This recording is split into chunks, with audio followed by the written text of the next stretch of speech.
tal do burnout, né? Que é um nome novo de uma nova situação linkada à tal da estafa, que é da época que quando eu era garota era estafa, agora é burnout que estava linkada... Chique, isso, diretamente americanizado. Isso. Isso existe... muito claramente entre nós, né? Eu sou de uma geração de médicos anestesistas que a gente não ouvia falar quase de médicos que usavam drogas, né? A gente ouvia falar que alguém conhecia alguém que conhecia alguém. Hoje eu falo uma lista de nomes de médicos que se aposentaram, foram reformados, ficaram doentes e morreram pelo uso de droga. Eles não são drogados apenas porque são drogados, eles estavam em estafa profunda, eles estavam muito ansiosos, estavam muito deprimidos, eles estavam exaustos. Sem suporte. E o recurso que eles tinham estava na mão. Para manter a resiliência, eu vou aguentar, eu tenho que aguentar. E eu passei por isso alguns anos atrás, do tipo, eu aguento, sabe? Eu passei por um burnout. Passei por um burnout que foi difícil para mim, sabe? De admitir que eu não aguentava tanto. Que eu não aguentava 7x24, né? E à medida que você vai fazendo aniversário, que eu tenho feito aniversário, todos os anos eu faço aniversário. É mesmo? Coincidência também? Como eu vou fazendo aniversário todos os anos, a nossa capacidade de superar tanta carga de trabalho muda. E dá vontade de fazer outros trabalhos que você pode fazer uma produção intelectual muito maravilhosa, sem tanta carga física, sem tanta hora perdida à noite, etc. E aí eu te pergunto, no setor público e no setor privado são diferentes? Como é que a gente faz para ter uma positividade no ambiente profissional, levando em consideração tanto o setor público quanto o setor privado, para a gente não chegar... na sua fala, o que me vem à mente é o seguinte, autoconhecimento é o que limita da gente não chegar no precipício como eu me deixei chegar? Olha... É engraçado quando você fala, né, do autoconhecimento. O tempo vai passando e eu acho isso muito bonito na maturidade, né? Eu vou ganhando mais propriedade para fazer as coisas que eu quero. O que não significa de jeito nenhum que é abandono, descompromisso. A gente tem muito esse preconceito. Quando você fala dos colegas anestesistas, né? Em parte... O acesso ali à droga é uma forma deles se anestesiarem de um sofrimento, porque falta suporte, mas também fica feio, porque a construção da sociedade é de que quem trabalha em saúde está ali por tudo, até o fim. E não pode ser. Isso, inclusive, é um dos aspectos que a gente precisa trabalhar nas lideranças. Eu sou humana. Eu vou chorar, eu não sei fazer, eu quero aprender, eu preciso de ajuda. Então, quando a gente fala desses aspectos do burnout, existe também o extremo oposto, que é você não tem interesse nenhum por fazer nada. Então, a gente lida com esse sofrimento, com o nosso sofrimento, a gente vai ganhando mais independência. Você vê, eu não consigo mudar, talvez para além de quem está aqui do meu lado. E a gente começa a se dar conta disso, então esses espaços, como que você tá ampliando cada vez mais, você tem uma vida de academia. Na saúde, o nosso cuidado passa pela educação, por escutar o outro, por levar. Então, sem dúvida nenhuma, é a gente encontrar potência na semente das ideias. E a gente começa hoje a valorizar mais isso. A ter mais esse espaço de que já não sou eu sozinha. Quando você traz, né, a sua história, o que você buscou, o que você viveu, no meio do caminho, na pandemia, eu me deparei com câncer de mama.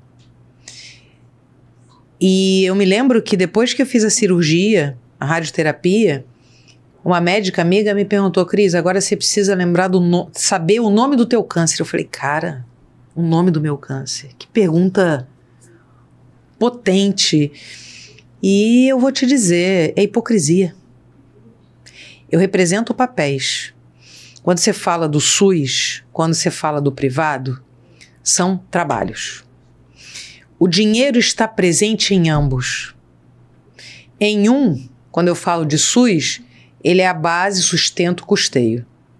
Quando eu falo do privado, O dinheiro é também um resultado, é lucro. E a gente não pode se furtar a trazer o dinheiro para a equação. Isso é uma das maiores hipocrisias que existem. É quando você vai falar de felicidade e aí você traz aqui a parede pintada, aqui todo mundo é feliz, só que você não dá suporte para a pessoa, ela é tarefeira, ela não tem autonomia para tomar decisões e se ela não cumpre o padrão, você pune. Por outro lado, se ela lida com uma situação imprevisível e faz um improviso, tomara que dê certo. Se der certo, não fez mais do que obrigação. Se deu errado, você pune porque não seguiu o padrão. Mas caramba, a situação não era a do padrão de trabalho. E aí, esse mundo do trabalho, ele acontece, a gente precisa falar do dinheiro porque o dinheiro está sempre em jogo. E essa é uma hipocrisia que eu te digo que eu já não quero mais para mim e botei para fora quando na cirurgia tirou meu tumor, tirou meu câncer. Hoje, eu já, ao longo da minha vida, eu passei um tempo na gestão pública, eu fui enfermeira de sala de parto numa maternidade, meu primeiro emprego. Aí olha que interessante que depois eu saio da sala de parto, vou fazer pré-natal num posto de saúde. Fui gerente técnica da saúde da mulher da prefeitura. Até que ali em 2011, 2012, apareceu a proposta para eu ser diretora de operações num fundo de investimento para cuidar de um centro de oncologia. Eu falei, bom, não vai dar para conciliar as coisas. Saí, vivi 13 anos da minha carreira nessa gestão do mundo privado, como diretora de operações junto ao fundo. Depois, essa empresa que a gente trabalhou foi comprada por uma multinacional, vivemos isso. Depois eu saí, fui para uma outra multinacional, não como diretora num estado, mas fui ser vice-presidente nacional de uma empresa que estava crescendo em fusão e aquisição. Depois veio a pandemia, fui trabalhar numa empresa familiar que precisava reorganizar alguns negócios e um deles era uma empresa de facilities que prestava serviço para a saúde.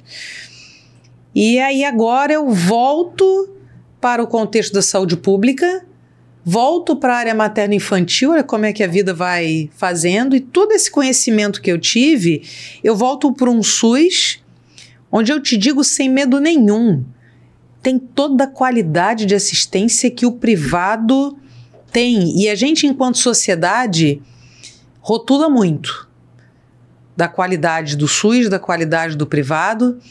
Na verdade, o SUS ele tem um grande desafio de ser a porta de entrada para todo mundo. E isso faz ele ter um volume absurdo.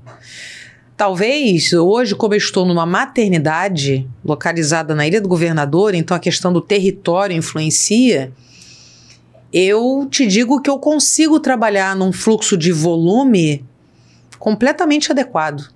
A minha maternidade hoje, ela não tem, é um quarto privativo. O resto tem tudo que as melhores maternidades privadas do Brasil têm. Tem tudo. Inclusive os profissionais. Profissionais que trabalham no público, no privado, estão ali. Então a gente cria muito desse preconceito porque, na verdade, enquanto sociedade, nós somos hipócritas e não falamos do dinheiro. Eu me lembro que, quando eu trabalhava na pediatria, no hospital lá que eu trabalhava à época, internou uma criança com tuberculose.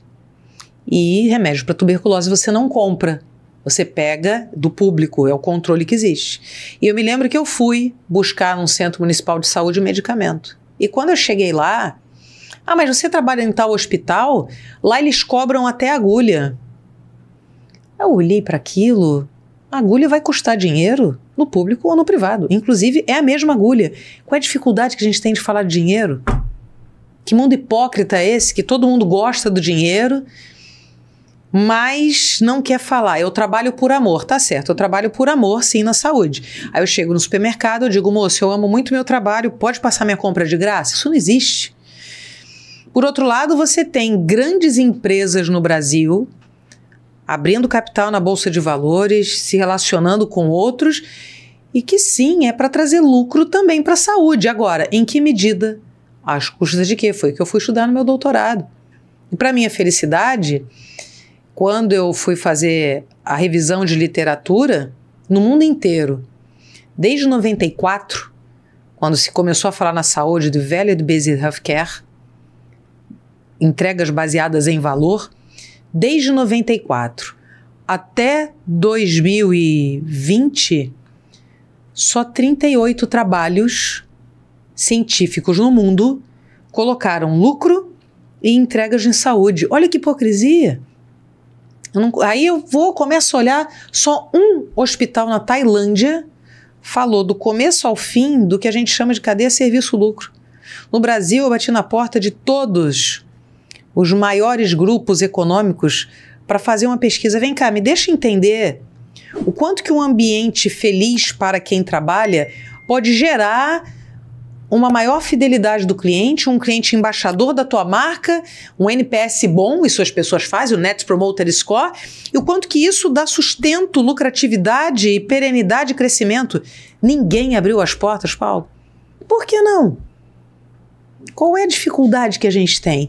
Então, estes cenários todos, eles vão trazer desafios.